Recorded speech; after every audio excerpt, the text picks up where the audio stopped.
I'm going to tell you exactly how it happened because even now it doesn't feel real. My father said it at the Christmas dinner table loud enough for everyone to hear. Your presence would lower our status, he said, staring straight at me like he was delivering a verdict. My mother didn't argue.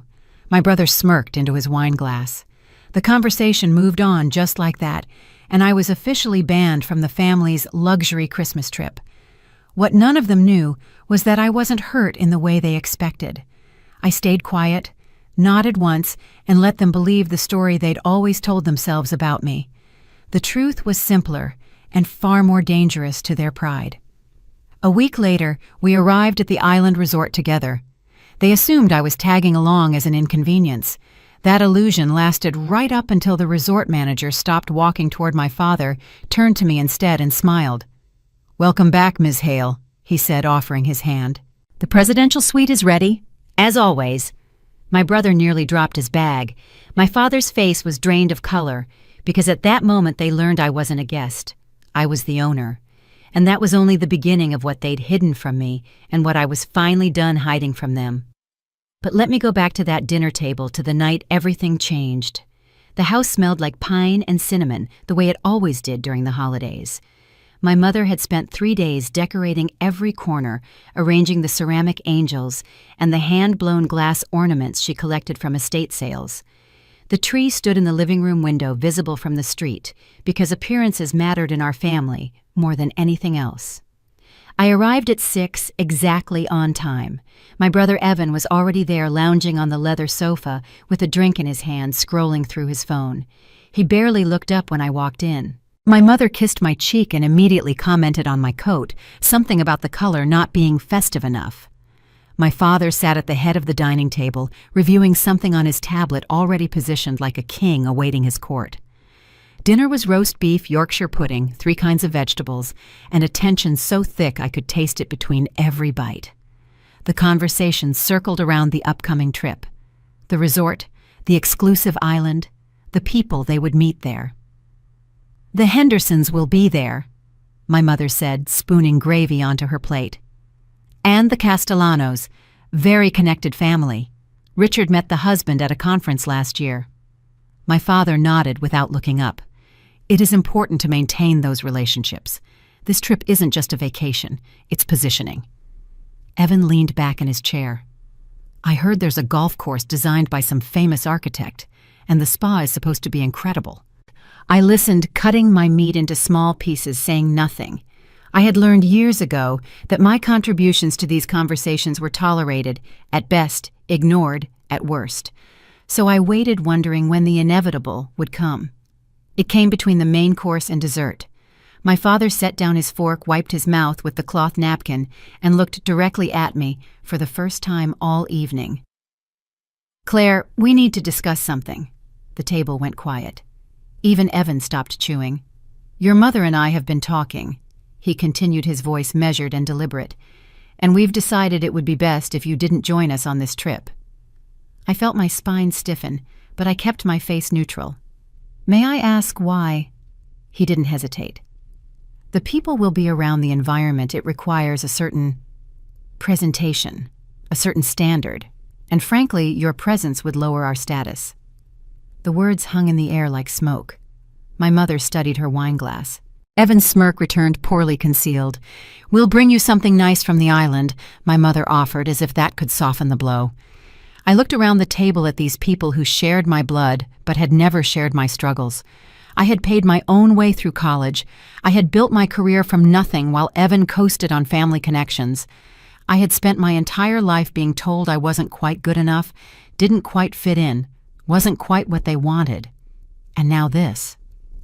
"So that's decided," I asked, my voice steady. My father nodded, once satisfied that the matter was closed.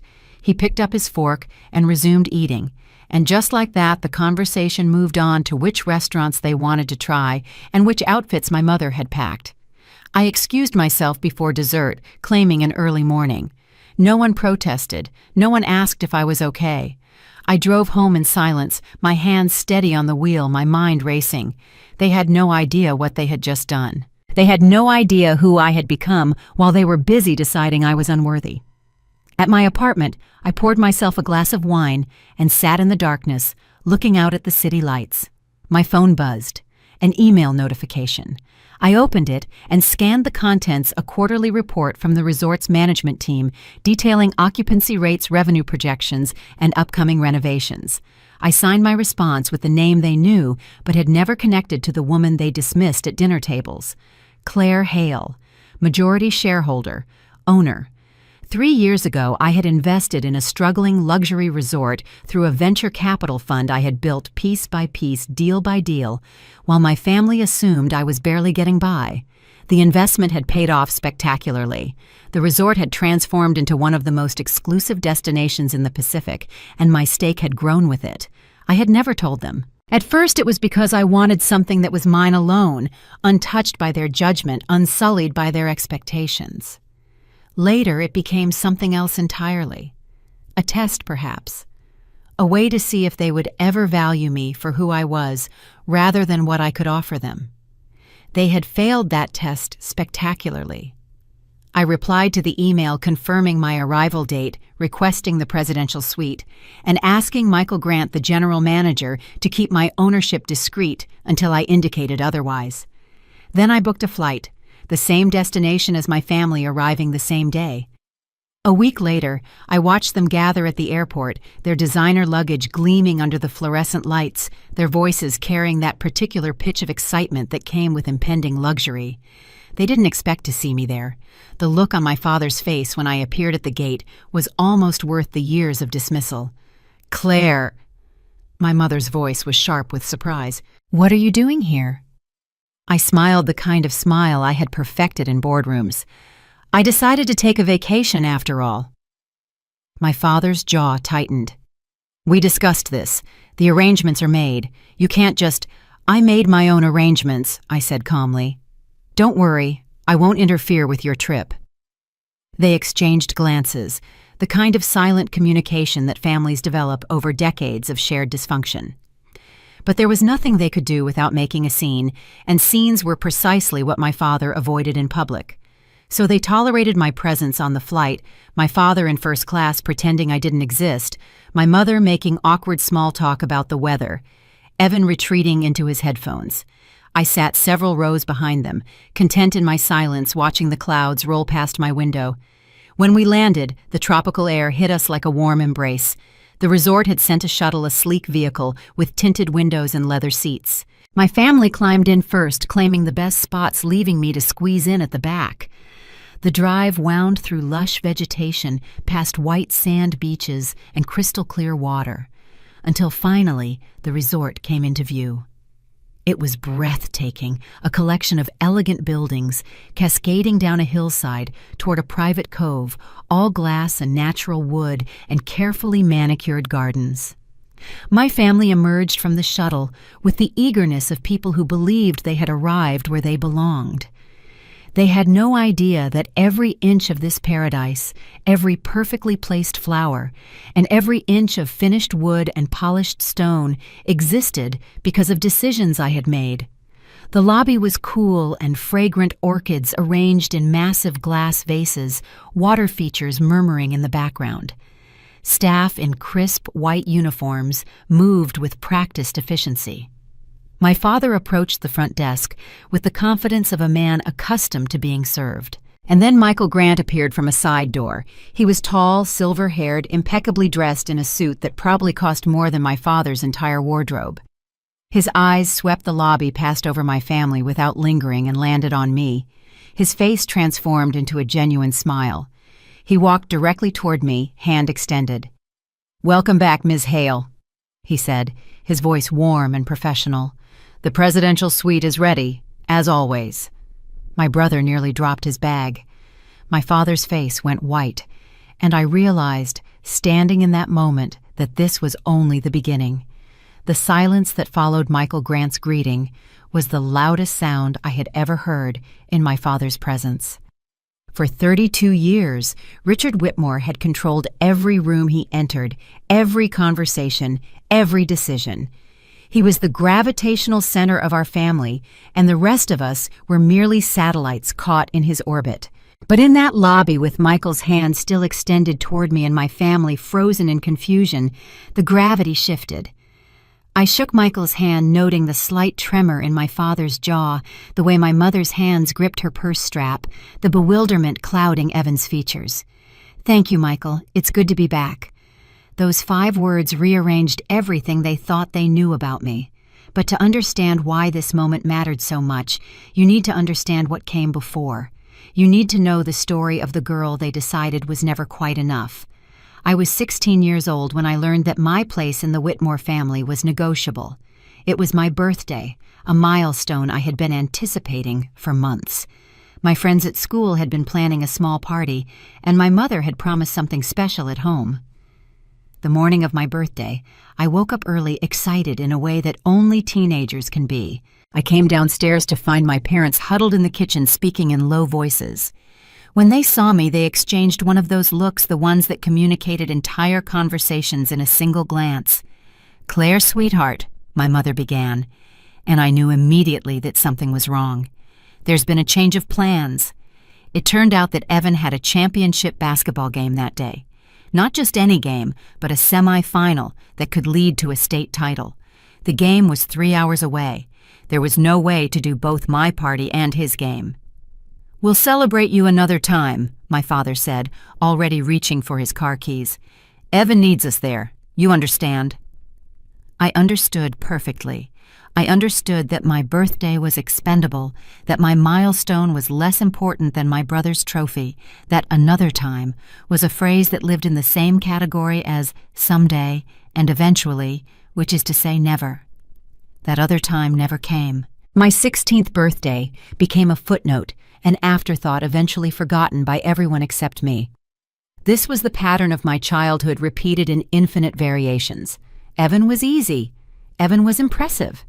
Evan made my parents proud simply by existing.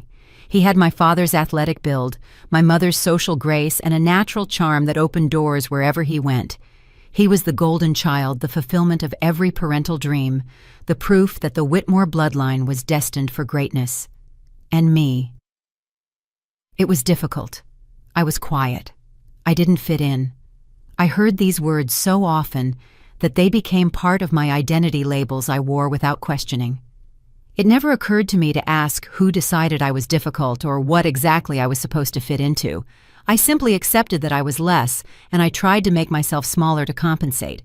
When I was 18, I applied to college. I had worked hard for my grades, studied until my eyes burned, taken every advanced class my school offered. I was accepted into a prestigious university with a partial scholarship, not the full ride Evan would receive for basketball 2 years later, but enough to make it possible. My father looked at the acceptance letter and nodded once. "You'll need to cover the rest yourself," he said. "We're saving for Evan's future." So I did. I took out loans. I worked 2 jobs during the school year and 3 during the summers. I graduated with honors and a mountain of debt, while Evan received a new car as a graduation gift and a position at my father's friend's company, no interview required. On the day I paid off my final loan, I called my mother to share the news. She listened politely, then said, "That's nice, dear. Did you hear that Evan got promoted?" I learned to stop sharing. I learned to celebrate my victories alone. I learned that the Whitmore family had a hierarchy, and I was at the bottom not by accident, but by design. Now, standing in the resort lobby with Michael Grant at my side and my family's certainties crumbling around them, I felt the weight of all those years pressing against my chest, not as pain anymore, but as fuel. "There must be some kind of mistake," my father said, recovering his composure with visible effort. "Claire is traveling with us. She doesn't have any special arrangements." Michael's smile remained professional. "I apologize for any confusion, sir, but Ms. Hale's accommodations were confirmed weeks ago. The presidential suite is ready whenever you are." This last part was directed at me. "What exactly is going on?" Evan demanded, his voice carrying the petulance of someone who had never been denied anything in his life. I let the question hang for a moment, tasting the irony of it. For 32 years I had been asking the same thing. Why am I excluded? Why am I less? What exactly is going on with this family? "I'll explain later," I said, keeping my tone light. Why don't you all check in? I'm sure you're tired from the flight." Michael nodded to one of the staff members who stepped forward to assist my family with their luggage. It was a subtle gesture, a gentle redirection that moved them away from the center of attention. My father recognized the maneuver and didn't like it, but there was nothing he could do without causing a scene. As they were led toward the main check-in desk, my mother lingered, her eyes searching my face. "Claire, what is this? How do you know him?" "Old friend," I said, which was technically true. I had met Michael 3 years ago during my first visit to the resort as an investor. We had built a professional relationship based on mutual respect and shared vision. He saw what I could bring to this place. I saw what he could make of it. Neither of us needed family connections or inherited status. We had earned our positions through competence and hard work. It was a language my family had never learned to speak. Later that evening, I stood on the balcony of the presidential suite watching the sun sink toward the horizon in shades of gold and crimson. The suite was everything I remembered, expansive and elegant with floor-to-ceiling windows that framed the ocean like a living painting. I had stayed here twice before, once during my initial investment tour and once during a board meeting last year. Both times I was alone. Both times I had wondered what it would feel like to bring my family here, to show them what I had built. Now I know. It felt like vindication and sadness twisted together, impossible to separate. My phone buzzed. A text from Eleanor Brooks, my attorney. "Heard you arrived. Everything is ready at the end. Signal when you want to proceed." I typed back a quick response. "Not yet. Let them settle in first." Eleanor had warned me about this moment. When we first discussed the possibility of revealing my ownership to my family, she had been characteristically blunt. "Once you do this, there's no going back," she said. "They'll never see you the same way. The question is whether that's what you want." I had thought about it for months. Part of me wanted to keep my two worlds separate to protect the life I had built from the contamination of the life I had been born into. But another part, the part that had been dismissed and diminished and told to make herself smaller, that part wanted them to see. Not out of vengeance, not exactly, but out of a need to finally be recognized as who I actually was. My mother called just as the last light faded from the sky. Her voice was carefully modulated, the tone she used when she wanted something without asking directly. "Claire, the family is getting together for dinner at 7 in the main restaurant. You should join us." It wasn't an invitation. It was a summons. The word "should" carried the weight of expectation, of obligation, of the same hierarchies that had governed our family for decades. "I'll think about it," I said. "There's nothing to think about. We're your family. This is what families do. This is what families do." The phrase echoed in my mind as I hung up. What families do. They gather around tables and pretend everything is normal. They eat expensive food and drink expensive wine and talk about everything except the truth. I thought about all the tables I had sat at throughout my life, always in the less important seat, always listening more than speaking, always aware that my presence was tolerated rather than welcomed. Not tonight. Tonight the table would be different. I dressed carefully, choosing an understated dress that I knew my mother would recognize as designer, a small act of armor for the battle ahead. When I walked into the restaurant, the hostess greeted me by name, not because my family had told her to expect me, but because the staff had been briefed on the owner's arrival. My family was already seated at a prime table near the windows. They looked up as I approached, their expressions a complicated mix of curiosity and discomfort. I took the remaining seat and smiled. "So," I said, "how are you finding the resort?" The dinner was excruciating in the way only family dinners can be, full of long silences and loaded glances and words that meant one thing on the surface and something entirely different underneath. My father ordered wine without consulting the rest of us, as he always did. He made a point of asking the sommelier about the vineyard, displaying knowledge he probably acquired from a quick internet search on the flight over. Evan nodded along, pretending to care about tannins and terroir. I said nothing. I ate my salmon and watched them perform their version of sophistication, the version that required everyone to acknowledge their expertise and defer to their judgment. "This is quite a place," my father said, eventually looking around the restaurant with proprietary satisfaction. "I can see why it's so exclusive. They clearly know how to cater to a certain clientele." The irony wasn't lost on me. The clientele he was so proud to be part of existed because of the systems I had helped build, the standards I had insisted on, the vision I had fought for in countless board meetings. "How did you hear about this resort?" I asked, keeping my voice casual. "Business contacts," my father replied vaguely. "People who appreciate quality." My mother jumped in. "The Hendersons stayed here last year and couldn't stop raving about it. They said it was absolutely transformative." Transformative. I wondered what exactly had been transformed. Their waistlines after too many all-inclusive meals, their sense of superiority after a week of being waited on. "And you, Claire?" Evan asked, his tone carrying a hint of challenge. "How did you know about this place?" I took a sip of water, considering my answer. "Investment research," I said finally. "I like to keep track of high-performing properties in the hospitality sector." It was the truth stripped of context. My father raised an eyebrow. "Since when do you do investment research?" "Since I started my career," I said. "Nearly 10 years now." He waved his hand dismissively. "Write your little consulting thing." The conversation moved on to other topics: the planned activities for the week, the spa treatments my mother had already booked, the golf course Evan was eager to try. I listened and nodded at appropriate intervals, playing the role they expected me to play. After dinner, I excused myself and returned to my suite. Michael had left a bottle of champagne chilling in an ice bucket along with a note. "Looking forward to our meeting tomorrow. Everything is prepared. M." I poured myself a glass and sat by the window watching the moonlight dance on the water. Tomorrow the preparations will begin in earnest. Tonight, I will rest. The next morning I woke before dawn. Old habit. When you spend years building something from nothing, you learn that the early hours are the most productive, the quietest, the most honest. The world hasn't yet cluttered itself with noise, and you can think clearly about what matters. I dressed in workout clothes and took a long walk along the beach, feeling the sand shift beneath my feet, watching the sky transition from black to gray to pink. The resort was just waking up around me, staff members moving with quiet efficiency to prepare for another day of perfect service. I recognized several faces from previous visits. The groundskeeper who took such pride in the tropical gardens. The chef who had once cooked me a private breakfast and discussed his philosophy of food. The maintenance manager who could fix anything with a calm competence that I envied.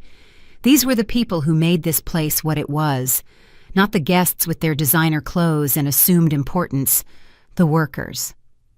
When I returned to the main building, I found my family emerging from their rooms looking rumpled and slightly disoriented. Resort mornings were different from home mornings. The tropical light was softer, the air heavier, the pace deliberately slower. My father spotted me in my exercise clothes and frowned. "You've been up for a while." "I like mornings," I said. "You always were strange that way." Strange. Another label, another way of marking me as different, as other, as not quite right. I had stopped fighting these characterizations years ago. Now they simply slid past me, meaningless noise from a man who had never bothered to understand me. "I have some meetings this morning," I said, "but I'll see you all at dinner." "Meetings?" My mother's voice sharpened. "What kind of meetings? We're on vacation, Claire." "Work never really stops," I said. "But don't worry, I won't let it interfere with family time." The phrase family time tasted sour in my mouth. What family time had we ever had that wasn't structured around my father's preferences, my mother's social obligations, my brother's achievements? When has anyone ever scheduled time around my needs? But that was the past. This week will be different. I met Eleanor Brooks in a private conference room adjacent to the management offices. She had arrived the previous evening, staying in one of the quieter bungalows away from the main resort. Eleanor preferred discretion. It was one of the things I valued most about her. "How was dinner?" she asked, arranging her documents on the table. "Predictable," I said. "They're still processing. My father is pretending nothing happened. My mother is confused, and Evan is sulking." Classic denial response. Eleanor smiled grimly. "They'll move through the stages quickly once we proceed." "Do you think I'm being vindictive?" She looked up from her papers, her expression thoughtful. I think you're being honest. There's a difference. Vindictive would be destroying them for the pleasure of watching them suffer. What you're doing is simply removing the masks. If they suffer from seeing the truth, that's not your fault. That's the consequence of building their identity on false assumptions. I nodded, grateful for her clarity. Eleanor had been my attorney for 5 years, ever since I made my first significant investment. She had seen me grow from a hesitant newcomer to a confident businesswoman. She knew my history with my family. She understood what this week meant. "Let's review the timeline," she said. We spent the next 2 hours going over every detail. The documents that needed to be signed, the announcements that would be made, the boundaries that would be established. By the time we finished, the sun was high in the sky, and my family was probably wondering where I was. I found them at the pool, arranged on lounge chairs, like a magazine advertisement for wealthy leisure. My mother was reading a novel. My father was reviewing something on his phone. Evan was chatting up a young woman in a bikini who seemed politely uninterested. "There you are," my mother said when she saw me. "We were starting to worry." "No need to worry," I said. "Just had some things to take care of." "What kind of things?" "Administrative details. Nothing exciting." My father looked up from his phone. "Claire, I've been meaning to ask, how exactly did you afford to stay here? This place isn't cheap." The question was delivered with casual condescension, as if he were asking a child how they had managed to reach the cookie jar. He expected me to explain, to justify, to prove my worthiness. "I have savings," I said. "Savings from what your consulting work." He said the word consulting the way someone might say pretending. "Among other things." "You've always been secretive," my mother chimed in. "Even as a child. I could never figure out what was going on in that head of yours." "No, you couldn't," I thought. "Because you never tried. You were too busy figuring out Evan, managing his schedule, celebrating his victories, cleaning up his messes. I was an afterthought, a second child who didn't quite match the first, a puzzle you couldn't be bothered to solve." "I value my privacy," I said out loud. "That's all." Evan abandoned his failed flirtation and wandered over. "Guys, let it go. Claire's always been weird about money. Remember when she wouldn't tell us what she made at her first job?" I remembered. I had just started my career earning a decent salary for a 23-year-old. When my family asked, I had deflected, not because I was ashamed of the number, but because I knew what would happen. My father would compare it unfavorably to Evan's starting salary. My mother would suggest ways I could spend it more wisely. The conversation would become another opportunity to remind me that I was less than behind struggling, so I had kept it private. And they had interpreted my privacy as shame. "Some things are personal," I said. "In this family," my father laughed humorlessly, "there are no secrets in this family. We share everything." I thought about all the things I knew that they didn't: my investments, my career, my ownership of the very ground they were currently lounging on. These weren't secrets born of shame. They were protections walls I had built to keep their judgment from poisoning the life I had created. "Of course," I said, "we share everything." My phone buzzed. A message from Michael. "Small matter needs your attention. Private office whenever convenient." I excused myself again, leaving my family to their sunbathing and speculation. As I walked toward the management building, I felt their eyes on my back, heavy with curiosity and suspicion. Let them wonder. Let them speculate. By the end of this week, they would have all the answers they never thought to ask for. The small matter Michael mentioned turned out to be a staffing decision that needed my approval. One of the senior managers wanted to promote someone from housekeeping to a supervisory role, and resort policy required ownership sign-off for all management appointments. I reviewed the employee's file. Excellent performance reviews consistently, positive guest feedback, natural leadership qualities recognized by colleagues, the kind of person who made organizations run smoothly without seeking credit or attention. I signed the approval without hesitation. "The family situation," Michael said carefully, "is becoming something of a discussion point among the staff." I expected as much. "Some of them remember you from previous visits. They're confused about why you haven't corrected your family's behavior." "What behavior specifically?" Michael shifted slightly. "Your father attempted to negotiate a room upgrade yesterday. He implied that he had connections to the ownership. He was quite insistent. I closed my eyes, feeling the familiar weight of embarrassment that came with being Richard Whitmore's daughter.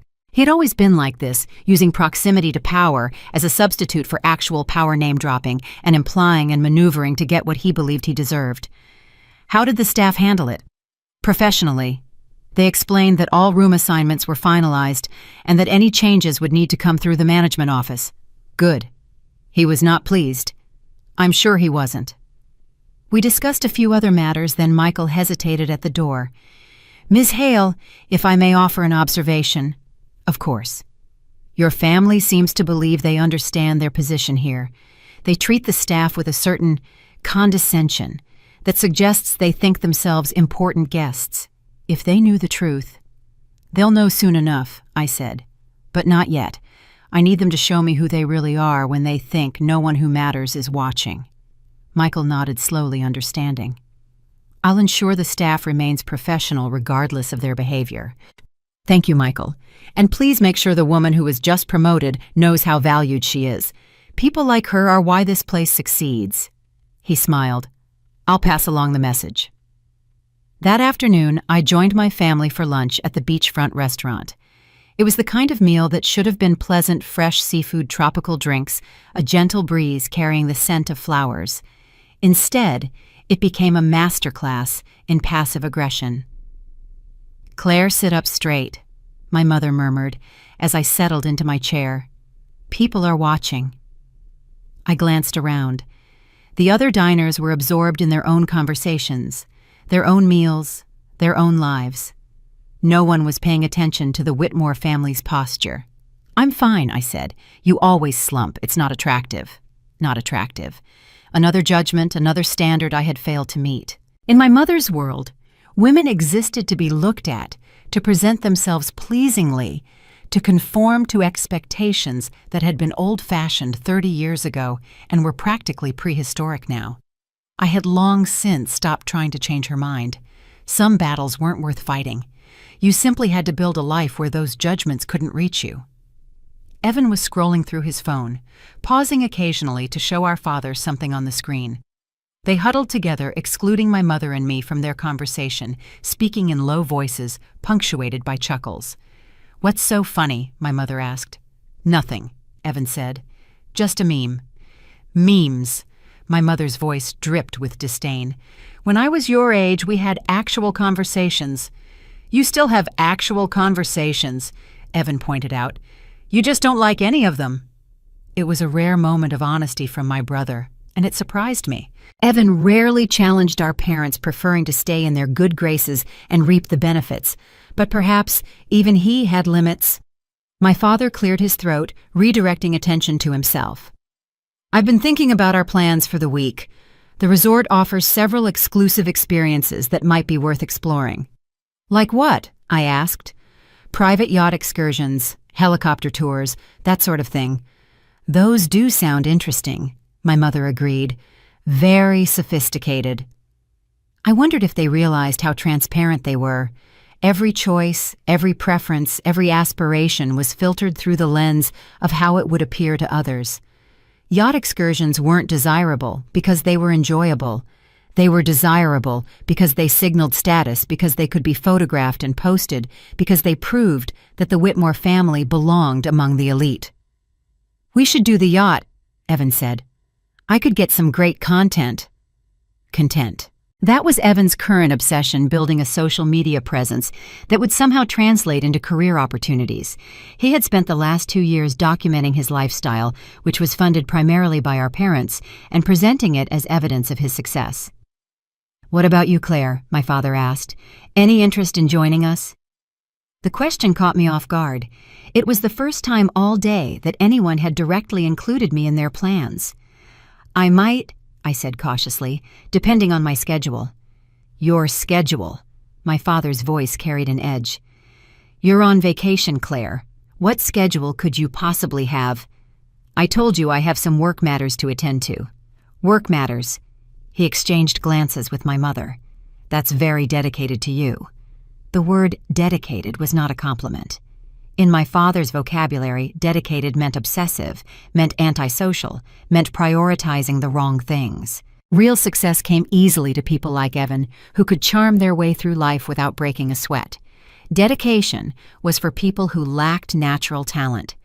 "I take my responsibilities seriously," I said. "Too seriously, perhaps." My mother reached over to pat my hand. "You need to learn to relax, Claire. Enjoy life. You'll never find a husband if you're always buried in work." And there it was, the ultimate measure of female success in my mother's worldview. Not career achievements, not financial independence, not personal fulfillment. Marriage, a husband, someone to take care of me because obviously I couldn't take care of myself. "I'm not looking for a husband," I said. "That's what worries us," my father muttered. The meal continued, but my appetite had vanished. I picked at my food while my family discussed their plans, occasionally mentioning my name as an afterthought, occasionally remembering to include me in their arrangements. After lunch, I retreated to my suite and called Eleanor. "They're exactly who I thought they were," I said. "Disappointing." "Not surprising, just clarifying." Sometimes that's valuable too. We reviewed the schedule for the next few days. There would be a board meeting tomorrow, a formal gathering of resort investors that had been planned months ago. I would attend, of course. My family would not be invited. "They'll notice your absence," Eleanor said. "I know. And they'll ask questions." "I know that too." "Are you ready for what comes after?" I thought about all the years of dismissal, all the birthday parties that didn't happen, all the achievements that went unnoticed, all the times I had been told that my presence would lower someone's status, that I didn't fit in, that I was somehow less than my brother in every way that mattered. "I've been ready for years," I said. "I just didn't know it until now." That evening, my family knocked on my door and invited me to join them for cocktails on the terrace. It was a gesture toward normalcy, toward the kind of family togetherness that existed in photographs and holiday cards, but rarely in actual life. I accepted because I was curious. What would they say if given the opportunity? What would they reveal about themselves when they thought they were among equals? The terrace was beautiful, overlooking the ocean, as the sun began its descent. We arranged ourselves in plush chairs around a low table, and my father ordered drinks for the group without asking what anyone wanted. "To family," he said, raising his glass. We echoed the toast and drank. The alcohol was smooth and expensive, the kind of quality my father would have dismissed as pretentious if he had known I could afford it. "You know, my mother said this is nice, the four of us together. We should do this more often." "Well, we should," I agreed, wondering if she would remember this sentiment the next time she decided to exclude me from a family gathering. "When we get back," my father said, "we should plan something else. Maybe a ski trip. Evan's been wanting to try that new resort in Colorado." "That sounds fun," Evan said. "You and Claire." I looked at my brother, trying to read his expression. Was this a genuine invitation, or was it another setup for disappointment? Would they change their minds at the last minute, decide that my presence would somehow diminish their experience, find another reason to leave me behind? "We'll see," I said. My father's phone buzzed, and he glanced at the screen. His expression shifted subtly, a flicker of something I couldn't quite identify. "Everything okay?" my mother asked. "Fine," he said. "Just a work thing." But I noticed that he put the phone face down on the table, that he didn't meet anyone's eyes for several seconds afterward. Something had unsettled him. I wondered what. The sun sank lower, painting the sky in shades of orange and purple. My family continued their conversation, planning activities, discussing restaurants, and debating whether to book spa treatments. They included me more than usual, as if the unfamiliar environment had briefly reset our dynamics. I let myself enjoy the moment, knowing it wouldn't last. Tomorrow the board meeting will happen. Questions would be asked. Truths would begin to emerge. And my family would finally have to reckon with the daughter they had underestimated for so long.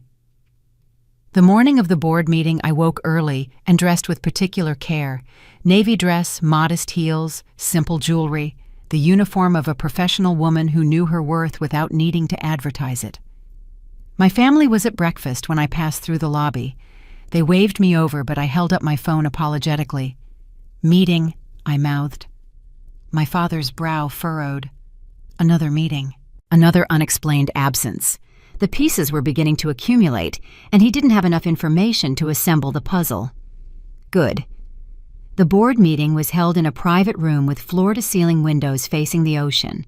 Around the table sat 7 people, each representing significant investments in the resort's future. I knew them all. We had built something together over the past 3 years, transforming a struggling property into a world-class destination. Michael Grant presented the quarterly reports. Revenue was up. Occupancy was at record highs. Guest satisfaction scores exceeded every benchmark. The expansion plans we had discussed were progressing on schedule. I asked questions, offered observations, and approved several proposals. This was the work I loved, the tangible evidence of ideas becoming reality. Every decision we made affected real people, real jobs, real experiences. It mattered in ways that my father's status-seeking never could. After the meeting, one of the other board members pulled me aside. Victor Ramirez was a semi-retired hospitality executive who had become something of a mentor to me. "Your family doesn't know, do they?" "Not yet." He shook his head, smiling. "When I first met you, I wondered how someone with your background developed such a drive. Now that I've seen them at the resort, I understand." "What do you mean?" "Sometimes the greatest motivation comes from being underestimated." He patted my shoulder. "You've built something remarkable, Claire. Don't let anyone make you feel small for it." I returned to the main resort area feeling lighter than I had in days. The conversation with Victor reminded me why I had worked so hard, why I had kept my success private, why this week was necessary. I wasn't seeking revenge in the traditional sense. I was seeking recognition, acknowledgement, the simple dignity of being seen for who I actually was. My family had claimed a prime location at the pool, commandeering chairs and commanding the staff's attention with the imperiousness of a queen. I watched from a distance as my father complained about the temperature of his drink, as my mother rearranged cushions to better catch the light for photographs, as Evan scrolled through his phone with aggressive disinterest. These were the people who had told me I would lower their status. These were the judges who had found me wanting. I thought about all the times I had accepted their verdicts, internalized their criticisms, and believed their assessments of my worth. It seemed impossible now, like remembering a dream that had felt real at the time, but revealed its absurdity in the light of day. That afternoon, my family decided to explore the resort's grounds.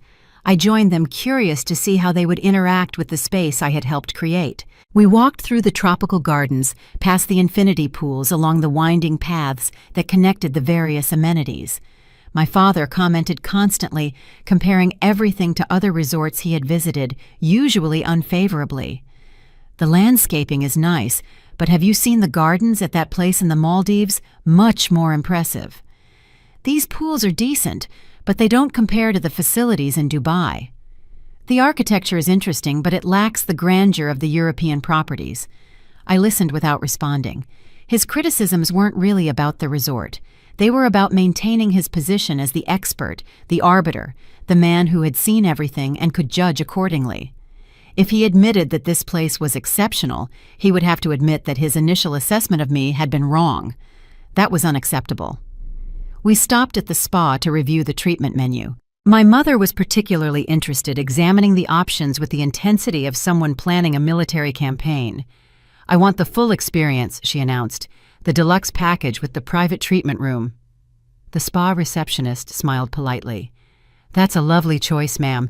We do have limited availability for the private rooms, but I can check our schedule." "Please do. And make sure the therapist is experienced. I have very specific standards." Specific standards. Code for difficult and demanding. I watched the receptionist's smile become slightly fixed, and I felt a surge of sympathy for the staff who would have to manage my mother's expectations. "Actually," I said, stepping forward, "I might be able to help with the scheduling." The receptionist looked at me, and I saw recognition flicker in her eyes. She had been at the resort long enough to know who I was. "Of course, Miss Hale, whatever you need." My mother's head turned sharply. "Ms. Hale. Why did she call you that?" "That's my name," I said mildly. "She used it differently, more formally." "Did she?" My mother studied me with new suspicion. Claire, what's going on? You've been acting strange ever since we got here. Meetings, disappearances, now this. What aren't you telling us? Before I could answer, Michael Grant appeared at the spa entrance.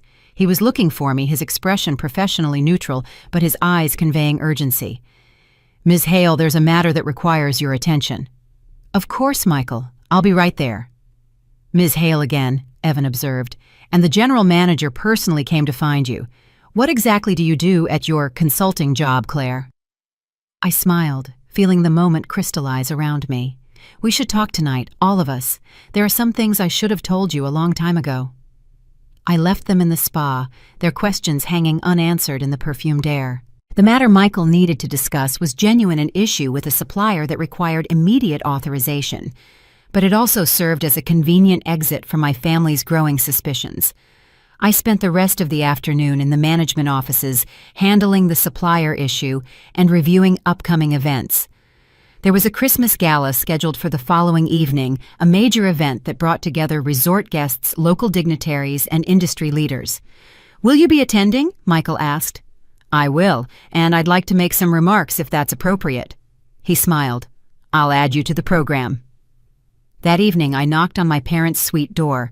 My father answered, his expression guarded but curious. You said you wanted to talk, he said. I do. They gathered in the living area of their suite, which was elegant but noticeably smaller than mine. I sat across from them, feeling the weight of the conversation ahead. I'm going to tell you something, and I need you to listen without interrupting, I said. Can you do that? My mother nodded quickly. My father hesitated, then inclined his head slightly. 3 years ago, I made an investment in this resort, I began. At the time, it was struggling. The previous management had made some bad decisions, and the property was at risk of closing. An investment, my father interrupted despite his promise. With what money? With money I earned and saved and grew through other investments. I held up my hand before he could speak again. I asked you not to interrupt. He fell silent, though his jaw was tight. My investment was significant enough to give me a controlling stake in the property. Over the past 3 years, I've worked with the management team to turn things around. The success you see here, the reputation, the exclusivity, I helped build that. The silence stretched. My mother's face had gone pale. Evan looked like someone had explained gravity to him for the first time, and he was still processing. You own this resort, my father said finally. I own a controlling stake, yes. That's impossible. And yet, here we are. He stood abruptly, pacing to the window and back. Why didn't you tell us? Why let us make fools of ourselves? I didn't let you do anything. You made your own choices. We wouldn't have acted that way if we had known. That's exactly the point. My mother spoke up, her voice trembling. What point? What are you trying to prove? I took a deep breath. All my life you've told me I wasn't good enough, not impressive enough, not successful enough. You excluded me from family events because my presence would lower your status. You compared me to Evan and found me wanting. You dismissed my career as a little consulting thing. You made me feel like a failure. We never, my mother started. You did, I said firmly. Maybe not intentionally, but consistently. And I accepted it for a long time because I didn't know any better. But now I do. And I wanted you to see me clearly, without the lens of your assumptions. My father turned from the window. So this was what, some kind of revenge? No, this was the truth. The revenge, if you want to call it that, is simply being successful, despite your predictions. The room fell silent again. I could see them struggling to reconcile the daughter they had dismissed with the woman who owned the ground beneath their feet. There's a gala tomorrow night, I said, standing. I'll be speaking as one of the resort's owners. You're welcome to attend as my guests. I walked to the door and paused, looking back at them. I hope you'll come. I hope we can start fresh from here, but that's your choice to make. That was when I realized they still thought they were in control.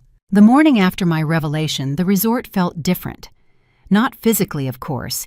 The gardens were still immaculate, the ocean still impossibly blue, the staff still impeccably professional.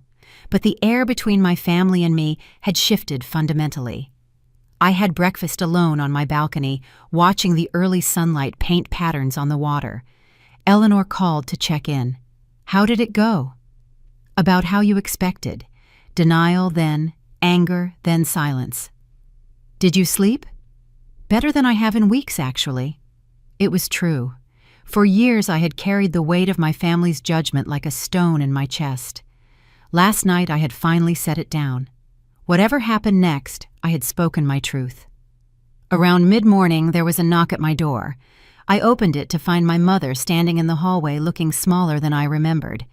"May I come in?" I stepped aside to let her enter. She moved through the suite, taking in the expansive space, the ocean view, the evidence of my success that surrounded her. "It's beautiful," she said quietly. "Thank you." She turned to face me. "I didn't sleep last night.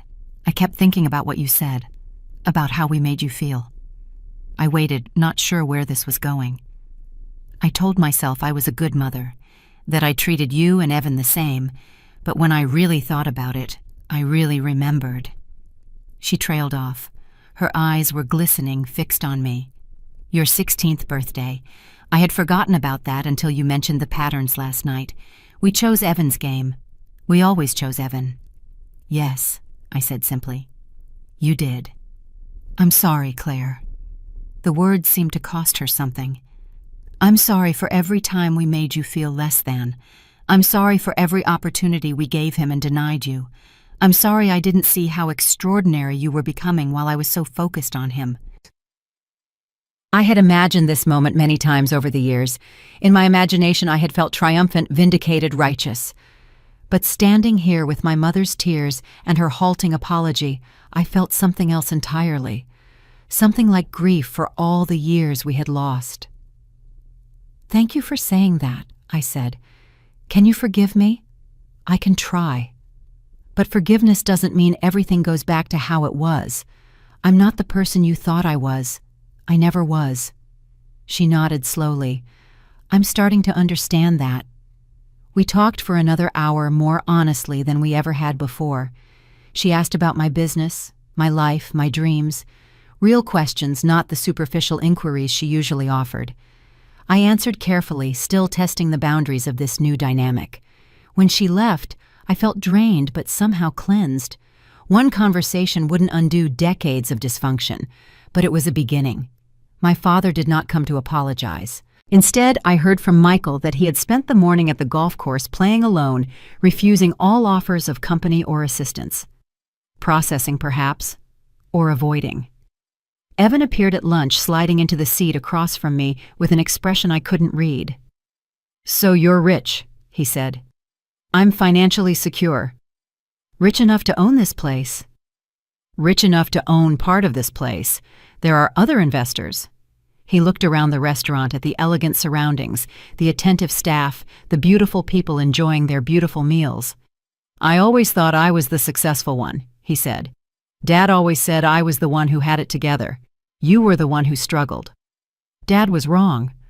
"Yeah." He laughed, but there was no humor in it. "I'm starting to get that."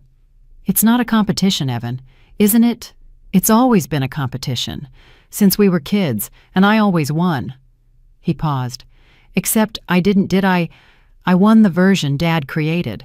You won the real one." It was the most self-aware thing I had ever heard my brother say. For a moment, I glimpsed the person he might have been if our parents had treated us equally, if he hadn't been raised to believe that his position was guaranteed by birth rather than earned through effort. "You could still win the real one," I said. "You're not dead yet." He snorted. "That's harsh." "That's honest. You have resources, connections, intelligence. You could build something meaningful if you chose to. The question is whether you want to. And if I don't, then you'll keep living the life you're living. It's not my decision to make."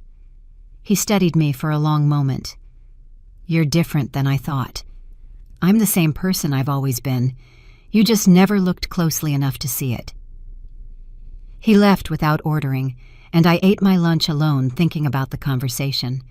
Evan had never been cruel to me, not intentionally. He had simply accepted the role our parents assigned him and played it well. Now that role was being questioned, and he didn't know who he was without it. The afternoon passed quietly.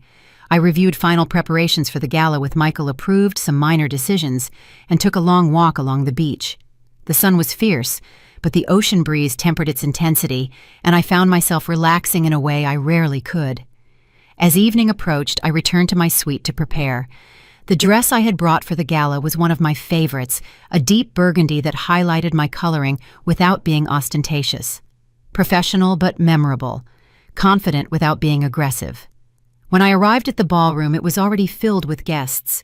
Crystal chandeliers cast warm light across the space. A string quartet played in one corner. Waitstaff circulated with champagne and canapes. Michael materialized at my elbow. "Ms. Hale, your family arrived a few minutes ago. They're near the windows." I looked in the direction he indicated. My parents and Evan stood in a small cluster, looking distinctly uncomfortable among the confident, moneyed crowd. My father was clutching his drink too tightly. My mother kept adjusting her dress. Evan's smile was fixed and unconvincing. "Thank you, Michael." I made my way through the room, stopping to greet other investors and guests along the way. By the time I reached my family, I had been seen and acknowledged by half the room's most influential attendees. "You came," I said. My mother nodded. "You asked us to." "I'm glad." My father said nothing, but his eyes followed me with an intensity that suggested he was still processing, still recalibrating, still trying to fit this new reality into his worldview. The evening progressed, conversations, connections, the delicate choreography of social interaction at the highest levels.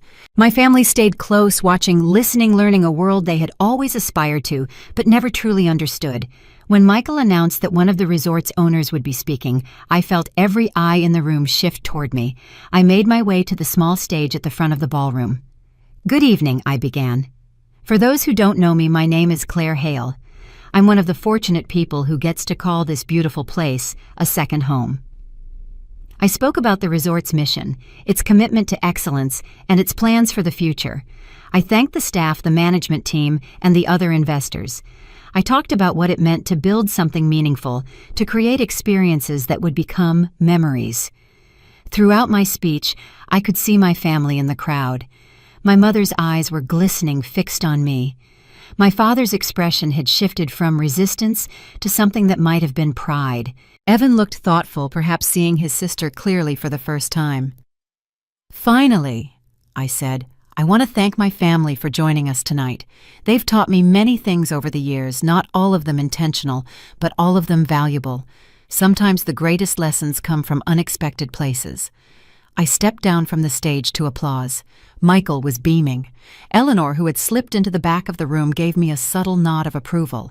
And my father, Richard Whitmore, who had once told me that my presence would lower his status, walked across the room in front of everyone and extended his hand. "I was wrong about you," he said quietly. "I've been wrong for a very long time." I took his hand. "Yes, you have. Can we start over?" "We can try." It wasn't forgiveness. Not yet, maybe not ever in the complete sense. But it was an acknowledgement, recognition, a first step on a very long road. The morning after the gala, everything was different. I woke late, which was unusual for me. The emotional intensity of the previous days had taken its toll, and my body demanded rest. By the time I emerged from my suite, the resort was already humming with activity. My family was waiting in the lobby, not at breakfast, not pursuing their own activities, but standing in the common area like guests awaiting instructions. The sight stopped me in my tracks. "Good morning," I said cautiously. "We weren't sure what the plan was today," my mother explained. "We thought we should wait for you." Wait for me. 3 words I had never expected to hear from this family. My father had always set the agenda, determined the schedule, made the decisions. Now they were looking at me. "I have some business to attend to this morning," I said, "but we could have lunch together if you're available." They nodded in unison, an almost comical display of compliance. The power dynamic had shifted so completely that they didn't know how to behave. I met with Michael and the management team to review gala feedback and discuss the coming week's schedule. The conversation was routine but necessary. the kind of detailed work that separated successful enterprises from struggling ones. Attention to detail, commitment to excellence, respect for every role in the organization. When I emerged from the meeting, I found my father waiting outside the conference room. "Do you have a minute?" he asked. We walked together through the gardens past the flowering hibiscus and the carefully pruned palms. The ocean glittered in the distance, impossibly blue. "I've been thinking about what happened," he said, "about why I treated you the way I did." I waited, giving him space to continue. "When you were born, I expected you to be like Evan, easy, charming, social. When you weren't, I didn't know what to do with you. You were so serious, so independent. You didn't need us the way he did." "Everyone needs their family," I said. "I just learned not to show it." He nodded slowly. "I failed you. As a father, as a person. I told myself I was protecting you by pushing you to be better, but that was a lie. I was pushing you away because you made me uncomfortable. Why?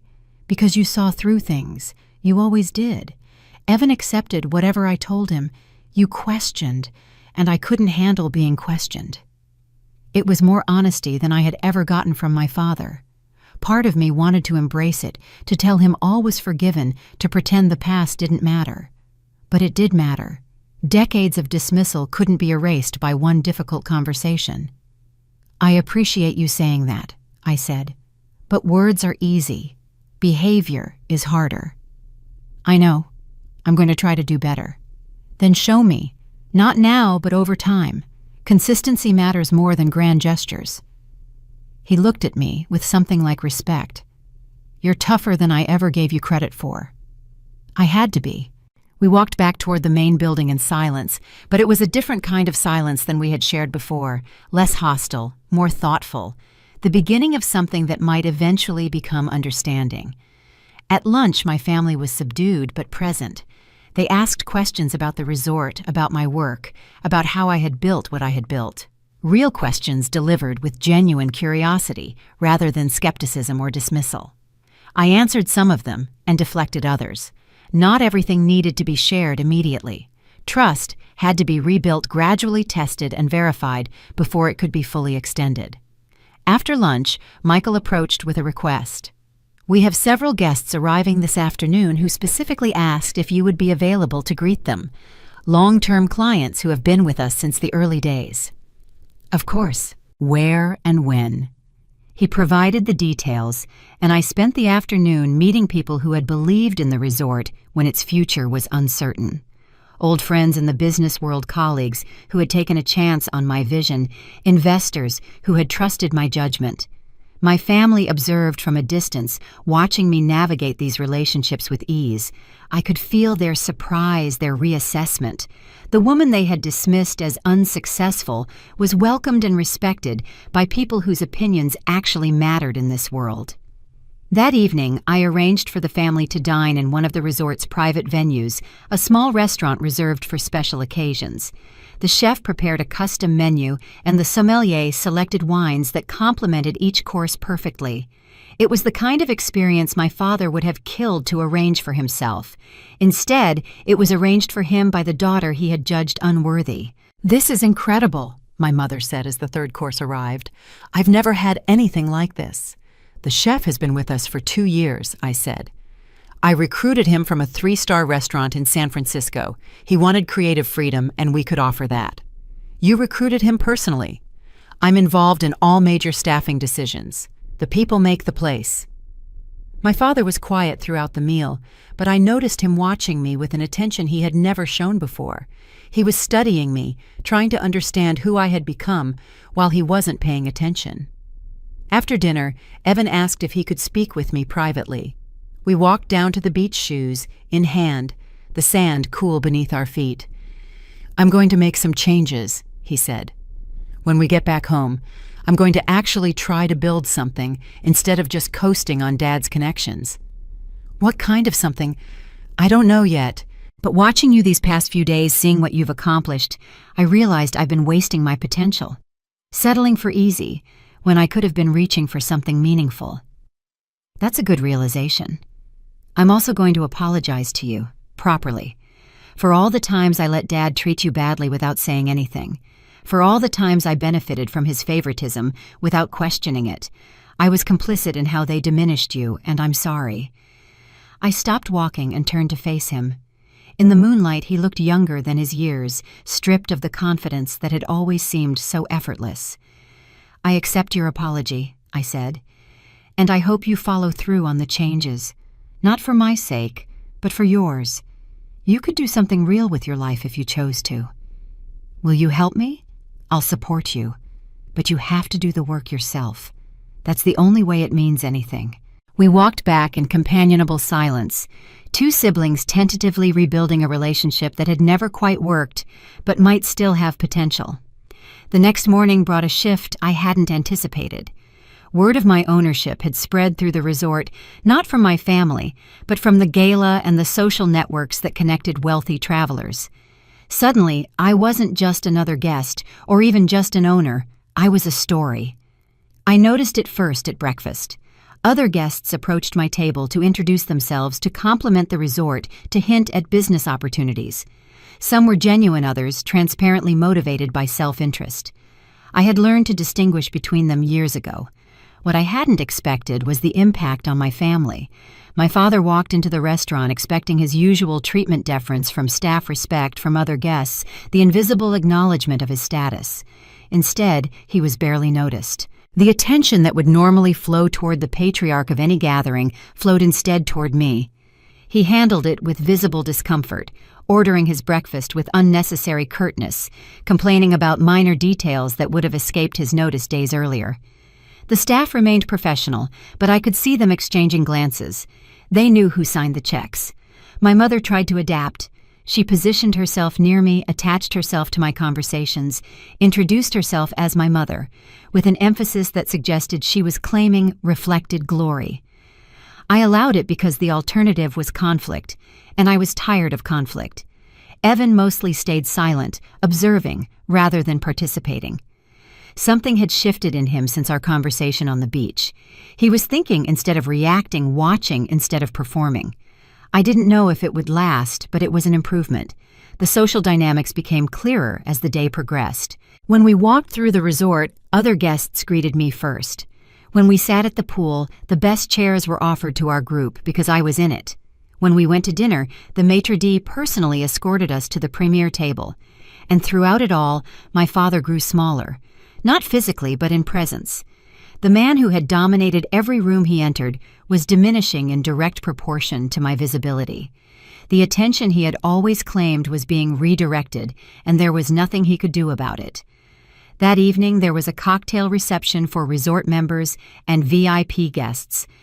It was the kind of event my father would normally have relished, an opportunity to network, to name drop, to position himself among people who considered important. Instead, he found himself standing alone for long stretches, while other guests clustered around me. The conversations that might have included him flowed in other directions. The connections he would have pursued were forming without him. At one point, I noticed him standing by the windows, drink in hand, watching the room with an expression I had never seen before. He looked lost, uncertain, small. Part of me felt satisfaction. This was karma after all. The man who had told me my presence would lower his status was now experiencing true social diminishment for the first time in his life. But another part of me felt something closer to pity. My father's entire identity was built on being the center of attention, the decision-maker, the patriarch. Without that role, he didn't know who he was. I excused myself from my current conversation and walked over to him. "Not your usual kind of event?" I asked. He smiled ruefully. "I used to think I was good at this, working a room, making connections. Turns out I was just good at finding people who wanted something from me. That's a hard realization. It's an honest one." He took a sip of his drink. "I've been watching you tonight. You're genuinely good at this. Not performing, not manipulating, actually connecting with people. It took practice, and some painful lessons. From me, some of them." He nodded slowly. "I'm starting to understand that everything I thought I knew about success was wrong. I measured it in the wrong things. Status image, other people's opinions. You measure it in what impact meaning. Something like that. It's about building things that matter, helping people who deserve it, leaving something better than you found it. I haven't done any of that, he said quietly. I've spent my whole life climbing a ladder that doesn't lead anywhere. It's not too late to change direction. Isn't it? I'm 63 years old, Claire. How do you change direction at 63? One decision at a time, same as any other age. We stood together in silence for a moment, watching the room. Other guests continued to network, to laugh, to enjoy the evening.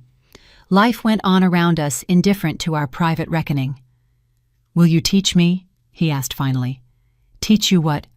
How to build something meaningful. How to matter for the right reasons. It was perhaps the most vulnerable thing my father had ever said to me.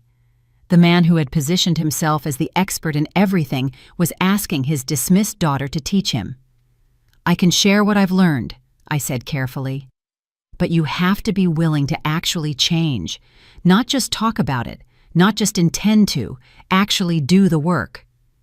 I understand. And you have to start with Mom and Evan, with our family. You have to repair what's been broken there before you can build anything else. He looked at me with something like hope. Can that be repaired? I don't know, but it has to be attempted. He finished his drink and set the glass down with deliberate care. Okay, I'll try. I'll really try. Good. Then we can talk more. But not tonight. Tonight, just be present. Watch, listen, learn. I returned to the other guests, leaving my father by the window. But throughout the rest of the evening, I noticed him doing exactly what I had suggested. Watching, listening, learning.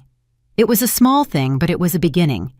The week was drawing to a close, and with it the temporary world we had created at the resort. In 2 days, my family would fly home. The question of what happened next hung over everything like a cloud waiting to burst. Eleanor had scheduled a final meeting to discuss the legal and practical implications of my family knowing about my ownership. There were documents to review, decisions to make, boundaries to establish. The key question, she said, is what role, if any, you want them to play moving forward. What do you mean? Now that they know they may expect to benefit. Jobs, investments, preferential treatment. You need to decide where the lines are before they start asking. It was a practical concern, one I hadn't fully considered. My family had always operated on the assumption that connection equaled entitlement. If my father had owned a resort, I would have been expected to accept whatever scraps he chose to throw my way and be grateful for them. But I wasn't my father. I'll be clear about boundaries, I said. Family relationships are one thing, business is another. They don't automatically overlap. And if they push back, then they'll learn that pushing back doesn't work with me. Eleanor nodded approvingly. That's the right approach. Just be prepared for some resistance.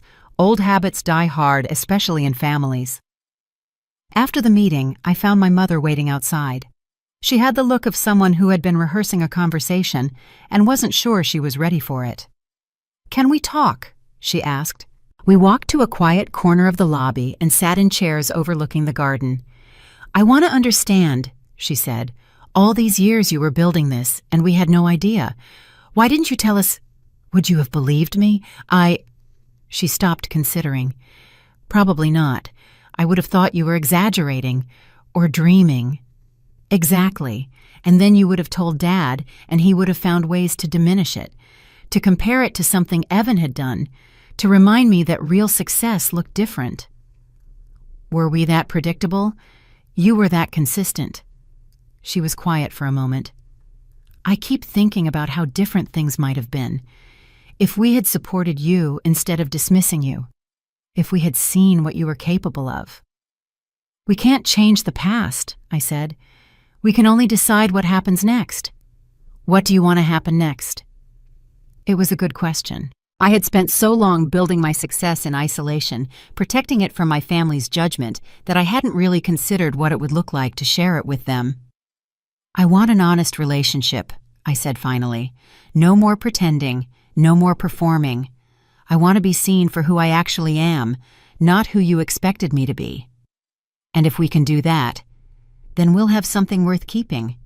But it has to be real. The old dynamics, the favoritism, the dismissals, that all has to end. I won't go back to being the family afterthought. She reached over and took my hand. I don't want that either. These past few days have shown me what I was missing, what we were all missing. Then let's try, but slowly. Trust takes time to rebuild. That afternoon, I had a similar conversation with Evan. He was more direct, less emotional. I want in, he said. In whatever you're building, I want to be part of it. Not as a favor, but as a contributor. I want to earn my place. That's a significant shift from your previous approach to work. I know, and I know you probably don't believe me. But watching you this week, seeing what you've accomplished, it made me realize how empty my life has been. I've been coasting on Dad's reputation, accepting positions I didn't deserve, pretending that was success. It's not. What would you want to do? I don't know yet. Learn the business probably. Start from the bottom and work up. See if I can actually build something instead of just inheriting it. I studied my brother, looking for signs of the old Evan, the one who would have said anything to get what he wanted. But I saw something different. Something that might have been genuine ambition. I'll think about it, I said. But understand that if you come to work in any of my businesses, you'll be treated like any other employee. No special treatment, no shortcuts. And if you don't perform, you'll be fired like anyone else. I understand. Do you really? Because the Evan I know has never faced consequences for failure. He flinched, but didn't look away. Then maybe it's time I did. My father had the hardest conversation. We met in the early evening on the terrace where we had shared cocktails earlier in the week. The setting was the same, but everything else had changed. I've been doing a lot of thinking, he said, about what kind of father I've been, what kind of man. And I don't like the answers. I spent my whole life chasing status, measuring myself against other men, trying to build something impressive. And what do I actually have? A business that's stagnant, a family that fears me more than loves me, a daughter who built an empire while I was too busy judging her to notice. That's a harsh assessment. It's accurate. He stared out at the ocean. I told you your presence would lower our status. Do you know why I really said that? Why? Because I was jealous. Even then, before I knew about any of this, I could feel you becoming something I would never be. Independent, self-made, free of all the insecurities that have driven me my entire life, and I couldn't stand it. So you tried to diminish me. I tried to keep you small because my own smallness felt less obvious that way. He turned to face me. I'm ashamed of who I've been, Claire, truly ashamed. I had waited a long time to hear those words, but hearing them now, I realized they didn't change as much as I had expected. The wound had scarred over. The pain had been transformed into strength. His admission was meaningful, but it couldn't undo what had been done. I believe you, I said, and I appreciate you saying it, but I need you to understand something. What? This isn't about making you feel better. This isn't about absolution. If you want a different relationship with me, you have to build it through your actions, not your words, not your feelings, what you actually do from now on. I understand. Do you? Because the pattern of your life suggests otherwise? He nodded slowly. I'll show you, however long it takes. We'll see. It wasn't forgiveness? Not yet. But it was a door left slightly open. The final full day at the resort arrived with the kind of brilliant tropical morning that made everything seem possible. The sky was cloudless, the ocean calm, the air thick with the scent of flowers. I woke early as I always did and took a long walk along the beach. The week had been transformative in ways I hadn't anticipated. I had come expecting to reveal my success and watch my family's discomfort. Instead, I had found something more complex, the possibility of actual change. Not certain to change, not guaranteed change, but possibility. Eleanor arrived mid-morning for a final legal session. We met in my suite document spread across the dining table. I've drafted the boundaries you requested, she said. Employment terms if Evan wants to join, investment parameters if your parents want involvement, separation clauses if things don't work out. That's very thorough. It's necessary. Family and business are a volatile combination. Having clear structures protects everyone. We reviewed each document carefully. I made some modifications, asked questions about implications and contingencies. By the time we finished, I had a comprehensive framework for whatever came next. One more thing, Eleanor said as she gathered her papers. Have you thought about what you want to say at the farewell dinner tonight? There's a farewell dinner. Michael arranged it. A private dinner for you and your family to mark the end of the trip. He thought you might want to make some remarks. I hadn't planned on a speech, but the opportunity to set expectations to establish the new terms of engagement was valuable. I'll prepare something, I said. The afternoon passed in preparation. I wrote and rewrote my remarks, trying to find the balance between hope and caution, between opening doors and maintaining protections. It wasn't an easy balance. By evening, I had something that felt right. Not perfect, but honest. That would have to be enough. The farewell dinner was held in a private dining room overlooking the ocean. Candles flickered on white tablecloths. Crystal glasses caught the light and scattered it into rainbows. The room was elegant, without being ostentatious. Beautiful, without being intimidating. My family was already seated when I arrived. My mother looked nervous. My father looked resigned. Evan looked hopeful in a way that might have been genuine. I took my place at the head of the table, a position that would have been unthinkable a week ago. Thank you for being here, I began.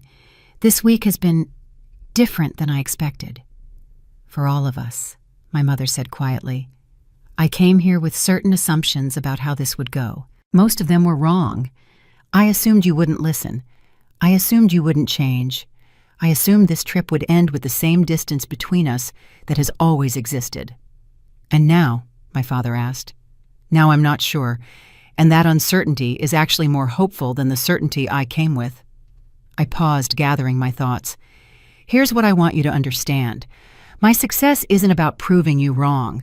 It's not about revenge or vindication. It's simply about building a life that makes sense to me, one that aligns with my values and uses my abilities.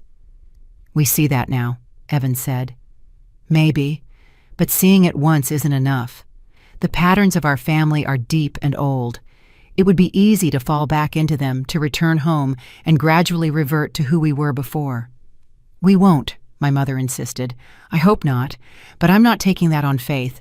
I'm going to watch what you do, not what you say. I'm going to give you opportunities to prove that this week meant something. And if it turns out to be just a temporary performance, I'll know, and I'll adjust accordingly. My father spoke up. That's fair. More than fair, probably. We haven't earned trust. We have to rebuild it. Yes, you do. The meal arrived, course after beautiful course, each one a testament to the chef's skill and the resort's commitment to excellence. We ate and talked more openly than we ever had before. Old stories were re-examined with new understanding. Long-held assumptions were questioned and sometimes discarded. After dinner, I distributed copies of Eleanor's documents. These outline the terms if any of you want professional involvement with my businesses. Read them carefully. Ask questions if you have them. But understand that these boundaries are non-negotiable. My father flipped through the pages, his expression unreadable. This is very thorough. I've learned that clarity prevents misunderstanding. I'd rather have difficult conversations now than painful conflicts later. That's wise. It's necessary. We talked late into the night, discussing possibilities and limitations, hopes and fears. By the time we said goodnight, something had shifted. The rigid hierarchies of our family had loosened, if not dissolved. The roles we had played for decades were being renegotiated. It wasn't a resolution. Resolution implied endings, and this was clearly a beginning. But it was a movement. Progress. A family that had been frozen in dysfunction was starting to thaw. Walking back to my suite, I felt lighter than I had in years. The stone I had carried for so long was still there, but it was smaller now, diminished by the simple act of truth-telling. Tomorrow we will fly home.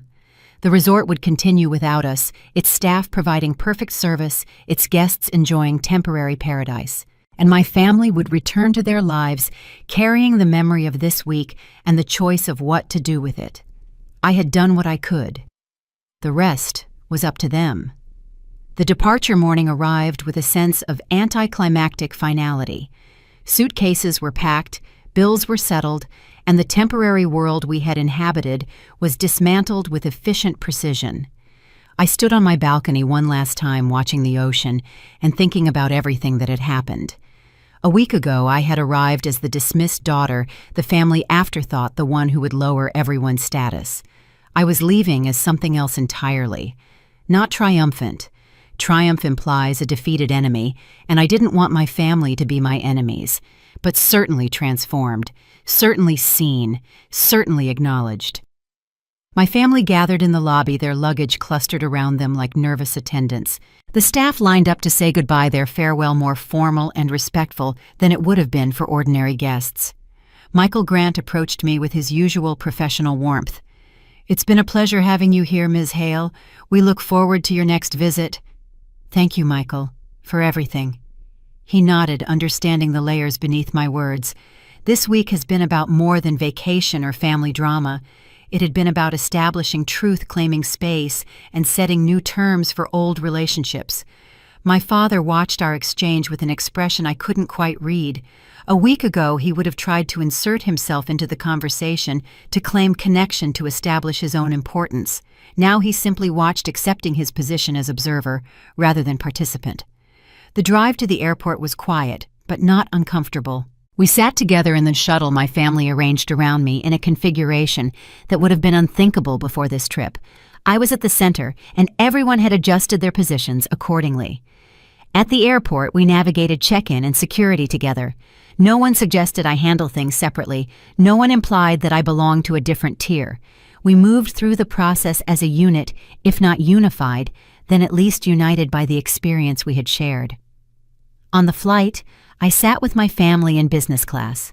My father had quietly upgraded everyone, a small gesture that I recognized for what it was, an attempt to establish equality, to signal that everyone belonged at the same level.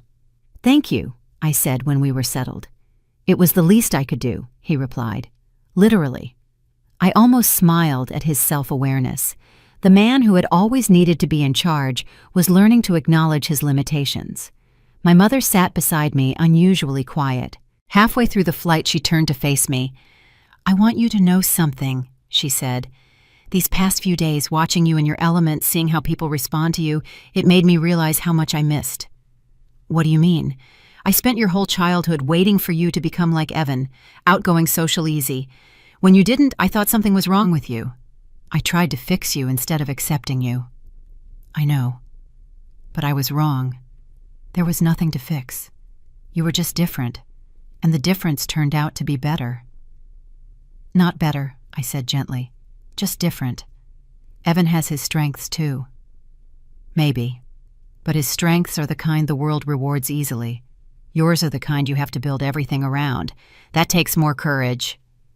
It was perhaps the most perceptive thing my mother had ever said about me. I felt something loosen in my chest, a knot I had been carrying so long I had forgotten it was there. "Thank you for saying that," I said. "I should have said it years ago, decades ago. I'm sorry I didn't." "You're saying it now. That's what matters." The rest of the flight passed in comfortable silence. We watched movies, read books, and dozed. A family doing normal family things, unremarkable to anyone observing from outside. But for us, it was remarkable. It was new. It was the beginning of something we hadn't known we needed. When we landed, the familiar chaos of the airport enveloped us. Baggage claim customs, the long walk to the parking structure where our cars waited. Real life reasserted itself with all its mundane demands. At the point where our paths diverged, we stopped for an awkward moment of farewell. "So," Evan said, "what now?" "Now we go home," I said, "and we see what happens." That's not very specific. Life rarely is. My mother hugged me, a real hug, rather than the performative embraces of the past. My father shook my hand, then pulled me into a brief, uncomfortable embrace that was clearly unfamiliar territory for him. "I meant what I said," he murmured. "I'm going to do better. Show me." "I will." We parted ways, each returning to our separate lives. The week at the resort was over. The real test was just beginning. In the days that followed, I watched for signs. Phone calls that weren't demanded, messages that weren't criticisms, invitations that weren't obligations, small gestures that indicated genuine change rather than temporary performance. Some came, not many at first, but some. My mother called to share a recipe she thought I might like. My father forwarded an article about business leadership with a note saying it reminded him of our conversations. Evan texted a photo of himself at a coffee shop studying for a certification exam he had decided to pursue. Small things. But small things accumulated into patterns, and patterns became habits, and habits became character. I didn't let my guard down entirely. Trust, once broken, rebuilds slowly. But I allowed myself cautious optimism. The family I had grown up in might not be the family I was going to have, and that possibility, fragile as it was, felt like its own kind of victory. 6 months after the Christmas trip, I sat in my office in the city, reviewing quarterly reports and thinking about everything that had changed. The resort was thriving. Occupancy rates were higher than ever, guest satisfaction scores had reached new peaks, and the expansion we had discussed was proceeding on schedule. The business I had built continued to grow, a testament to good decisions, hard work, and a little bit of luck. But the more significant changes were personal. My relationship with my family had evolved in ways I hadn't anticipated. Not into some idealized version of closeness, the kind you see in movies or greeting cards. Something more realistic, more honest, more sustainable. My mother and I talked regularly now, real conversations about our lives and thoughts and feelings. She had joined a book club and discovered that she had opinions worth sharing, perspectives that weren't just reflections of my father's views. She was becoming slowly and tentatively her own person. My father had started volunteering at a local nonprofit, using his business skills to help small organizations with their financial management. It wasn't glamorous work, and it certainly didn't enhance his status in the way he had always sought. But he seemed more settled than I had ever seen him, more at peace with himself and his place in the world. And Evan had surprised everyone, including himself. He had taken an entry-level position at a startup, refusing my father's offers of connections or favors. He was learning the business from the ground up, putting in long hours, accepting criticism, and slowly building something that was genuinely his own. None of this was easy. There were setbacks and conflicts, moments when old patterns threatened to reassert themselves, times when I wondered if the changes would last. But the overall trajectory was positive. We were moving forward, however imperfectly. The Christmas trip had been a turning point, but it wasn't the whole story. Real change happened in the accumulated moments afterward, the daily choices to behave differently, to communicate more honestly, to value each other for who we actually were. I had spent years believing that my family would never see me clearly. That belief had protected me, given me the space to build my life without their interference. But it had also limited me, kept me isolated in ways I hadn't fully recognized. Now that isolation was ending. Not because my family had suddenly become perfect, but because they had shown a willingness to try, to grow, to acknowledge their mistakes and work to correct them. That willingness was what mattered.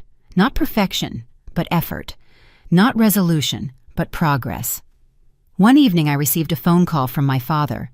He wanted to visit to see my office, to understand my work in a way he had never bothered to before. I agreed. He arrived on a Tuesday afternoon, looking out of place among the modern furniture and tech-focused decor.